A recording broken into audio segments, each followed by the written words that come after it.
Je suis Michel Hague, je suis né en 1946 dans la famille des brasseurs d'Urfeln, de la brasserie Météor.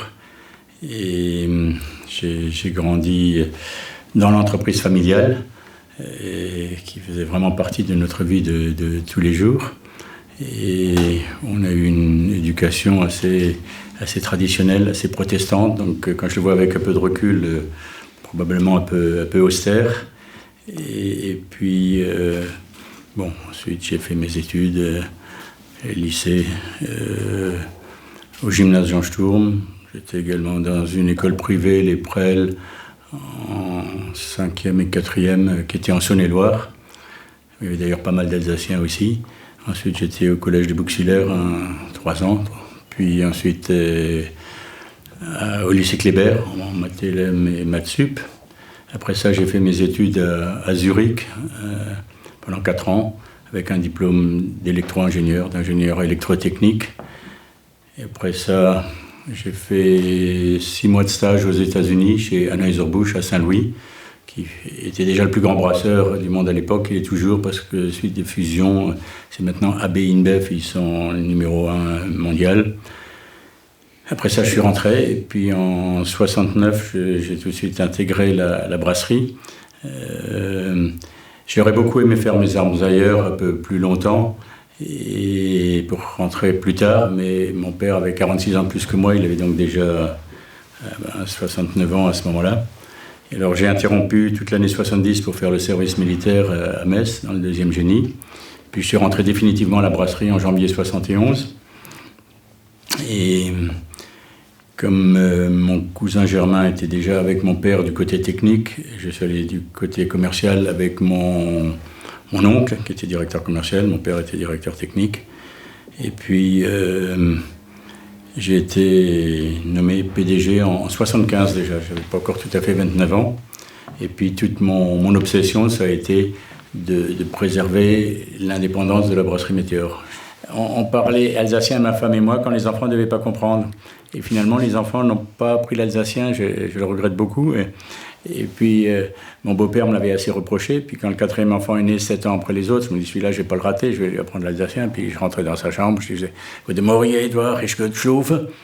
Après 8 ou 15 jours, il me dit, « Ça veut dire quoi déjà ?»« Non, mais sauf que je connais beaucoup de gens qui parlaient beaucoup plus l'alsacien que moi et dont les enfants ne parlent pas du tout. Hein. C'est un peu un regret. Et actuellement, on essaye de le soutenir un peu artificiellement, quoi. Il y a l'Olka, on fait des émissions en alsacien, il y a plein de choses. On se force parfois un petit peu, mais les enfants qui n'ont pas appris avec les parents ou les grands-parents, ils le comprendront à peu près, ils auront du plaisir à connaître des expressions, mais ils ne pourront pas le parler vraiment. Et ça, je le regrette énormément. Je sais qu'il y a quelqu'un qui est fanatique de l'immersion dans l'enfant, comment il s'appelle Kranzer. Je l'avais rencontré à New York, il était à l'ONU là-bas. Et puis, il est à New York, il a une petite fille de 3 ou 4 ans qui parle que l'alsacien. Maintenant, elle a peut-être 2 ans de plus depuis que je l'ai vu. Et puis, lui aussi, il a grandi à Neubrusac, il a parlé que l'alsacien jusqu'à, 5, 6, 7 ans. Et puis, maintenant, il parle bien le français, l'allemand et l'anglais aussi. Donc, quelque part, je ne sais pas encore quelle est la vraie solution pour préserver l'alsacien, mais je trouve que ce serait vraiment dommage s'il disparaissait. Je trouve qu'on a une telle complicité quand on retrouve des gens avec qui on peut parler en alsacien, sans compter toutes les blagues un peu à double sens ou jouant sur l'accent et tout ça. Je trouve que c'est une richesse, sans compter que ça aide énormément ensuite pour apprendre l'allemand et l'anglais, quoi. Ce qui n'empêche pas de faire certaines fautes en allemand quand on veut parler un allemand tout à fait correct. L'Alsace, on a quand même réussi, dans le domaine agroalimentaire en tous les cas, à créer une marque, à créer une image de sérieux, une image de qualité. Et là où nous souffrons depuis 2-3 ans, c'est quand on a des salons, que ce soit le salon de l'agriculture ou le CIAL, donc le salon international de l'alimentaire à Paris, et que tout d'un coup on a partout des panneaux Grand Est. On se dit, mais les gens qui nous cherchent, où est-ce qu'ils vont nous trouver? Et alors, on a insisté pour remettre l'Alsace au dernier Salon de l'agriculture, on avait de nouveau l'Alsace beaucoup plus présente parce qu'on a dit ça va pas d'avoir des grands panneaux Grand Est. Et là, c'est très très important. Donc cette marque Alsace, elle nous sert, c'est notre bannière et on y est très très attaché aussi sur le plan économique et d'image gastronomique et culturelle qui est autour de nos produits. Et la haute société protestante, c'est quelque chose dont je n'étais pas toujours conscient de faire partie, tout en faisant forcément un peu partie. Je crois que c'était plus concentré sur Mulhouse. On parlait de la HSP, le monde industriel et textile, etc. Et on ne s'est jamais cru une élite ou à part, ou parce qu'on est de la HSP. Bien sûr, on avait pas mal d'amis protestants en Alsace, à Strasbourg. Mais il y a surtout une communauté de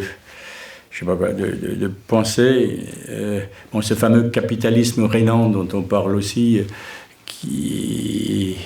qu'on appliquait comme M. Jourdain faisait de la prose, on a été élevé comme ça, donc on avait certainement une forme de paternalisme dans l'entreprise, même à mes débuts encore, du temps de mon père, et puis qui petit à petit s'est estompé parce qu'on s'est modernisé, mais ce paternalisme, ça n'a rien de ringard. Je pense que ça avait tout son sens à l'époque, parce qu'il n'y avait pas toutes les lois sociales qu'il y a actuellement, et donc on avait un rôle social parce qu'on avait une entreprise, on pouvait donner du travail, et puis s'il y avait des personnes pas tellement compétentes ou capables, même peut-être à l'époque il n'y avait pas de SMIC, on se dit celui-là on va le prendre, il faut bien en faire quelque chose, on ne va pas le laisser sur la paille. Donc il y avait un rôle social qui allait un peu de pair avec ce paternalisme qui existait un peu dans toutes les entreprises autrefois. Et j'en reviens à cette éducation protestante. Moi, finalement, je me suis rendu compte, mais j'avais déjà 50 ans passés, presque 60, que j'étais élevé avec une honnêteté maladive par mes parents. C'est comme ça, il faut dire comme ça, tu n'as pas le droit de dire ça, il faut... Et je me suis rendu compte dans les négociations avec la grande distribution que parfois je me faisais avoir parce que moi j'ai joué au rami contre des gens qui jouaient au poker. Et j'ai mis assez longtemps à comprendre que la partie adverse a le droit de bluffer, qui pour moi voulait dire mentir, dire des choses qui ne sont pas vraies, mais finalement, maintenant, je conçois que c'est leur rôle. Quand il y a un acheteur et un vendeur, on peut toujours faire croire qu'il y a un autre amateur, mais j'ai mis assez longtemps à l'accepter au fond de moi, et je me trahissais toujours beaucoup trop vite, et comme moi je disais toujours la vérité, je croyais que les autres aussi me disaient la vérité, mais c'est quelque chose qui était attaché à cette éducation à la fois alsacienne et protestante, enfin alsacienne et surtout protestante. Et bon, ça m'a parfois été un peu un handicap, mais en même temps, je me suis toujours dit, en alsacien on dit pschis kommt russe, et puis le fait d'être honnête, ça finit par payer, quoi.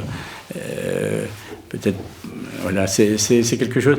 D'ailleurs, j'ai revu un peu tous ces travers de l'Alsace dans Ciel, mon mari est muté en Alsace.